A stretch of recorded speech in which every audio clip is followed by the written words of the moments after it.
And I'm not sure if you hear that, Drew, but that's our week 5 heat check, baby. And this is where we check in with the hottest players around the NFL on the defensive side, the offensive side, and we give a special shout out, spotlight to those rookies that we've been paying very close attention to for 10 months now, it feels like. So again, this is our heat check. This was formerly our players of the week, calling it something different so you guys can have a little bit different flair, I guess we can call it, but something different, something fun. So I want to go ahead and look at the defensive side first. Couple of guys who really showed out this week. I don't think there was as big as performance as there's been for the first 4 weeks, where I felt like I was choosing like 5 or 6 guys and really having to dwindle it down. To me, there was like 3 guys who really stood out. Outside of that, everyone else can kind of be pushed to the side. So Drew, for your hottest player of week 5, who do you have? I'm just gonna go with the guy that picked off a ball in the end zone and he took it all the way back for a touchdown, Mr. Pat for the Denver Broncos. And I have to be honest. He did do it against the Raiders, which makes me a little bit, biased. Anything that happens against the Raiders makes me happy inside. So, Yep. No, Mr. Patrick Surtain, he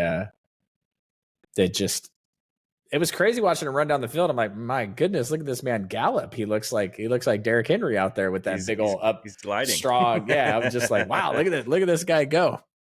Yeah, man. I think Patrick Surtain is, I think Sauce has kind of supplanted himself in terms of he's the number 1 corner for the past couple of years. And I think Surtain's really kind of saying, hey, I think you guys should double check on that, because when we're looking at Pat, obviously we have 2 interceptions, 3 tackles, a pick 6 for 100 yards, and 2 pass deflections in this game alone. When you're looking at the other previous couple of weeks too, you have DK Metcalf, you have George Pickens, you have Mike Evans, and you have Garrett Wilson. Those guys have a combined 87 routes for 7 catches and 75 yards allowed for those 4 guys combined. So if you want to just kind of recontextualize that a little bit, that means Patrick Surtain has more interception return yards than he has allowed yards on receptions, and 0 touchdowns allowed. Another thing, guy we might talk about a little bit later, is when it comes to Brock Bowers. Brock Bowers had a great game. He was fantastic. He was also targeted 2 times when Patrick Surtain was the nearest defender. And you all know what happened during those 2 times? 2 interceptions. He just doesn't let it. When he's near the ball, when it comes to the best player on the offensive side, he just kind of shuts that guy down. He's been doing it for the past couple of years, but I feel like he's taking that to a whole nother level this year. Seriously, like, I want to keep a very close eye on what he does for the next couple of weeks. Corners don't win depoys. He needs to have some crazy stats and be able to shut guys down at the same time. If he can make that case, it's going to be exciting to watch for the Defensive Player of the Year. I mean, oftentimes the best defensive player doesn't win the depoy. It's the guy that has the most sacks. Yeah. Yep. Because there's been some middle linebacker performances over the years that are just absolutely, when you have middle linebacker taking away the whole middle of the field, when you have a shutdown corner taking a whole half of the field, that's kind of what made Deron Bland did last year crazy. Because it was like, why are we still throwing at this guy? Like, right. if you targeted Darrelle Revis as often as everyone else got targeted, how many interceptions would he have in his career? It was called Revis Island for a reason. It's hard for these guys to get the counting stats to get the award, but we know who the true dogs are out there. Absolutely. For the hottest defensive player of the week for me, I'm going to give it out to, there's 2 guys who can go back and forth with this one, but I think I'm going to give it to Kobe Turner. He had 6 tackles, 1 forced fumble, a pass deflection, 2 sacks, and 2 tackles for a loss. So kind of all over the place for a guy on the line. Again, getting a pass deflection, a forced fumble, 2 sacks, and 2 tackles for a loss on there. The other guy I also considered, got to give a shout out to the big guys on the interior. Probably is the best interior defender right now. Dexter Lawrence, 4 tackles, 3 sacks, and 2 tackles for a loss, helping that New York Giants do an upset against the Seattle Seahawks. So both those guys pretty close, but I would just give it the slight edge to Kobe if I wasn't giving it to Pat. Looking on the other side of the ball, though, on the offensive side, there's a handful of guys we can talk about here. I feel like there's 4 quarterbacks that you can kind of throw in there that really had decent performances, but only a couple of wide receivers really could throw their hat in it. So one guy I'll throw in is Jamar Chase, 10 catches, 193 yards, and 2 touchdowns on the day. So he almost eclipsed that 200 point. He's had a past couple of weeks, 2 weeks, he's had good games. So Jamar's really kind of coming around after he had his whole stint with his whole contract situation. I'm glad that's over. He's focusing on the ball game, and he's really showing you why he deserves that contract. Also, T. Higgins back in the lineup and healthy and actually being able to contribute fully. That is huge for Jamar Chase, and that proves it the past couple of weeks as well. So hopefully we're not going to see some type of, I don't want to jinx it, but like some type of downplay for him. Don't next jinx year it if T's gone. So I feel like you jinx people all the time. I may. Who was your boy from the Bucks that you mentioned last week? From the Bucks that I mentioned last He's week. like 77 years old. Oh yeah, Levante. Levante got torched this week. That dude gave up like 12 catches for 90 yards or something stupid. He realized he was old again. So right, he forgot. When you look at the Bengals, not to harp on this, I know we'll talk about them a little bit later, but I honestly, with the way they're playing and how they're not winning all of these things, I almost don't blame the front office for not giving T. Higgins the contracts he wants, because you're going to pay Jamar Chase $200 million, you're going to pay T. Higgins $160 million, and you're still losing. Yeah, they got to invest some money on the defensive side of the ball for certain.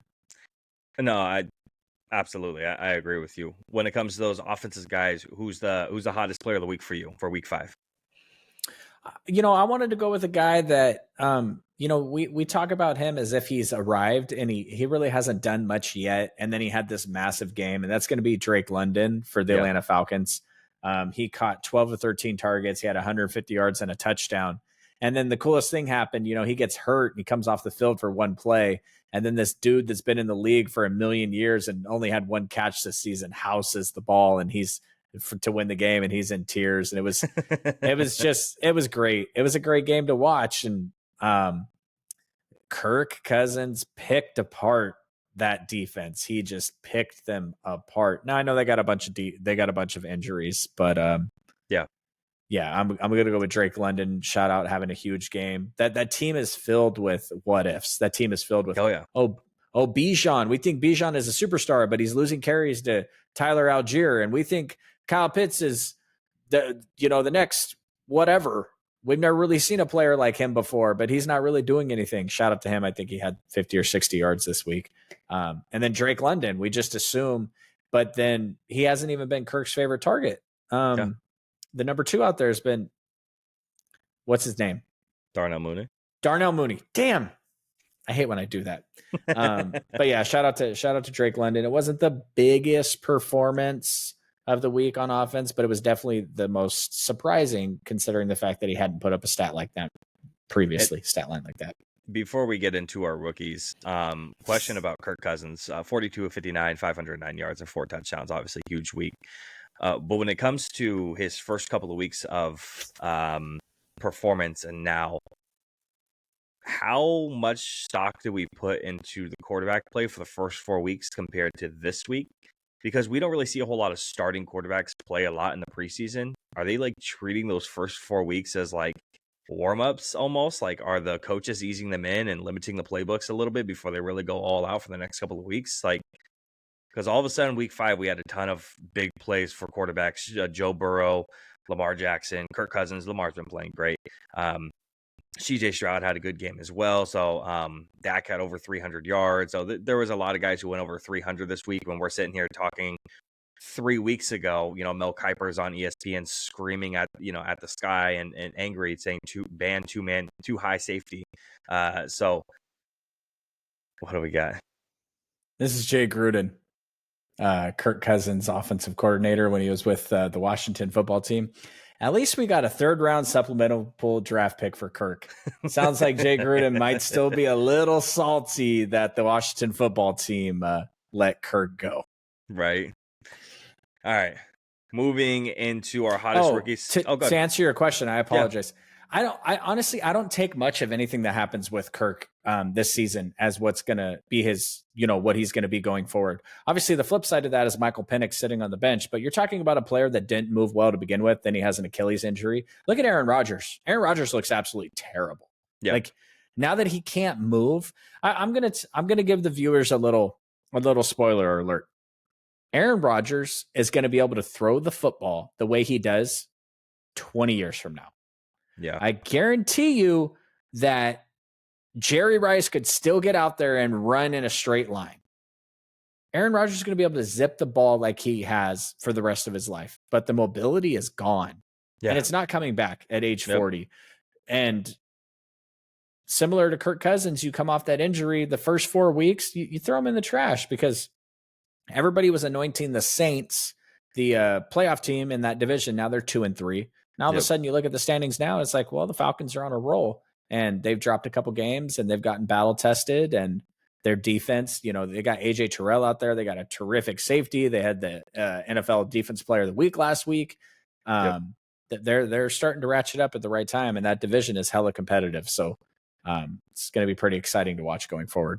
Yeah, the Panthers are going to throw their hat in there. So looking at the hottest rookies performances, Red Rifle. Yeah, of week 5, we're going to go ahead and point out our top 3. Most likely you're going to get 3 from Drew, 3 from me. So in reality, you're getting kind of like a top 6. Drew, who is your first guy that you want to shout out? Why don't you go first? All right, well, I don't want to steal anyone from you, so I'll go ahead and just mention a Mr. Caleb Williams, 20 of 29, 304 yards, 2 touchdowns, 5 carries for 34 yards. Caleb looked good out there. At the end of the day, he looked great, and I hope he did against, a poor passing defense. But at the end of the day, he played well.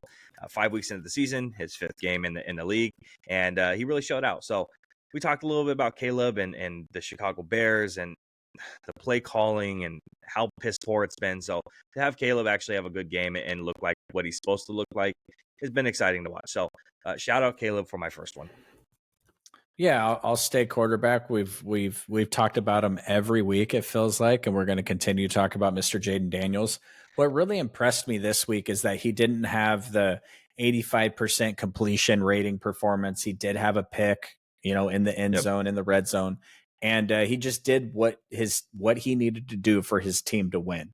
Yep. And they are 4-1. They're looking impressive. They have a massive game this week against a big-time opponent. So we're going to find out a lot about Mr. Jayden against a really, really good, we think, defense, although it just got shredded.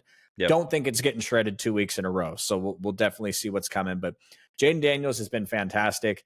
I was all over him in the offseason. I loved him to death. And even I was not picking and I love Adam Peters. I love everything they've done in Washington. I've told you multiple times, you got to watch out for them. They're going to be a force going forward. I didn't see 4-1. No, not like this. It's funny because after, did you end up seeing that throw, that 55-yard or 60-yard bomb that Caleb did right before that pick? Or not Caleb, excuse me, but Jayden did, dude.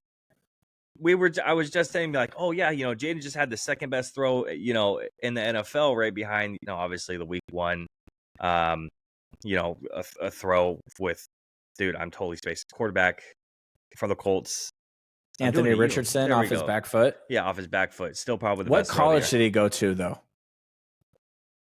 Miami. Yeah, see, I can always remember the colleges. I can always remember the Texas kid. The Texas kid. But yeah, but he does it like the next week after, and something Drew brought up too is when he was always arguing with me. Again, I was not a big Jayden Daniels supporter, but something that Drew always brought up, he's like, he's the most accurate quarterback in college. Like, you look at everything, it's translating, very comfortably translating, and these deep bombs that he's having, it's kind of incredible to see how much he puts it on the money. You're going, God damn, man. Like, it's just, you can't put it any better than where he's putting it week in and week out. The second guy I'm going to go ahead and go forward with is, I'm going to go, we already mentioned him last week, so actually I'm going to skip over him. I'm going to go a different direction. I'm going to go Tyrone Tracy, running back for the New York Giants, 18 carries, 129 yards. He had a big week for him, in a running back room that is what? Devin Singletary. I know that's your boy, but having a big game like this for Tyrone Tracy, who was already starting to get a little bit more carries week in, week out. Now having a big game, maybe we'll see a little bit closer to split carries. I know Devin's had ups and downs. He's been fine, but having a big game like this for Tyrone Tracy might give him the breakout performance to start getting more carries on the team more consistently. So I like Tyrone, and I'm going to give him the second spot. I'm saving a defensive spot for you, by the way, to see if you'll mention him. So I don't want to take him. I'm not, because I'm going to continue to mention Brock Bowers on this podcast every week until he tears his ACL or retires from the game of football as the greatest tight end to ever play. Yeah. And in year 2 or 3, when he switches to wide receiver, a la Jimmy Graham, that way he could get paid more, I'm still going to support him then. So I'm going to support Brock Bowers. He continues to be one of the highest rated rookies on the field. He continues to be one of the best tight ends in the NFL, which the tight end play this year has not been great. Shout out to Mark Andrews. He came back to life this week. I think he had 50 or 60 yards on four catches on 5 targets. But Travis Brock has just been tonight too. He did, which, I wanted to know if it was going to go Xavier Worthy strong in this game. And clearly Xavier Worthy and his route tree is just so incredibly limited that, they did have that little dope play they ran with Travis Kelce in the backfield and pitched it to him for a 3-yard touchdown. Right. But the tight end play has not been great. Brock Bowers has been great. Yep. Well, the last one I was leaving off for Drew because it was his guy in the pre-draft process, and I wanted to see if he was going to take him. He had his first sack of his career, so I wanted to throw him out there. Edgerrin Cooper had 5 tackles, 1 sack, and a tackle for a loss this week. So wanted to give him a shout out for having his first sack of his career. There's another guy who also had his first sack of his career, but the 5 tackles and the tackle for a loss additionally also kind of gave him the edge over an Austin Booker out there in Chicago. So giving it to Edgerrin Cooper for that third spot for me. Yeah, I'm going to go with the player that we haven't talked about yet. Matter of fact, I just mentioned Xavier Worthy, so it'll be fitting that I mention this name next. But Mr. A.D. Mitchell for the Colts, they've been talking about him getting a bigger role, and he definitely had a bigger role this week. He had some weird things. He was slipping all over the field, but he got targeted 7 times in the game. I think that probably has a lot to do with Flacco and it not being Anthony Richardson. So we'll see if it'll continue, but there's obviously how explosive that offense can be is going to be tough with injuries to Jonathan Taylor and Anthony Richardson, but A.D. Mitchell was still one of my favorites in the pre-draft process, even though I took Xavier Worthy over him and people hated me for that. I want to see these guys that we spend a lot of time talking about do big things, and I'm especially interested in the wide receivers, especially the ones that were taken before our first round pick that has yet to play a snap, although it's not his fault. He got shot. Yep. So shout out to A.D. Mitchell. Yeah, and then speaking of wide receivers too, shout out Jordan Whittington, who also had a good game. So another guy I just wanted to throw a shout out to as well. That dude's on the come up. Yep. No, he's been awesome. There's a couple other guys who are out there who had big games too. Tyke Smith, safety from the Bucks, had a big game too. Again, Austin Booker I mentioned. Brian Thomas blew up, and he could have been mentioned, but obviously we like to give shout outs to a couple of guys who haven't had big games yet and end up doing something nice for week 5. So those are our hottest rookies of the week. And not only that, that ends our heat check for week 5. It was a lot of fun, but go ahead. Whoever that dude is for the New York Giants that blocked that kick and made the Seahawks lose, he's my player of the week. I don't even know who the hell he is. I don't either. Hey, so I know you didn't catch the full game tonight, but there's this guy. Did you see the Kalen Sanders play? No, I didn't. I don't think he's at least he's like the big dude, the 330 pound. I did. Yeah, I did. So, that was awesome. His brother is a dancer for Taylor Swift. Is he really? Yeah, backup dancer. Funny. So they're doing this big highlight thing on his brother, and then Travis Kelce catches the ball, and this dude tackles him, right? And then Patrick Mahomes goes to throw that slant to Juju Smith-Schuster, and then he intercepts the ball and gets up to like 17 miles an hour and runs it all the way out to like the 40 or something. Right after they'd done a feature on his brother. It was like they put the feature up. They showed, of course, they want to put Taylor Swift on the screen as much as they can. Right. And then he has this massive play, and I'm like, the NFL is scripted, man. There's the proof. Right.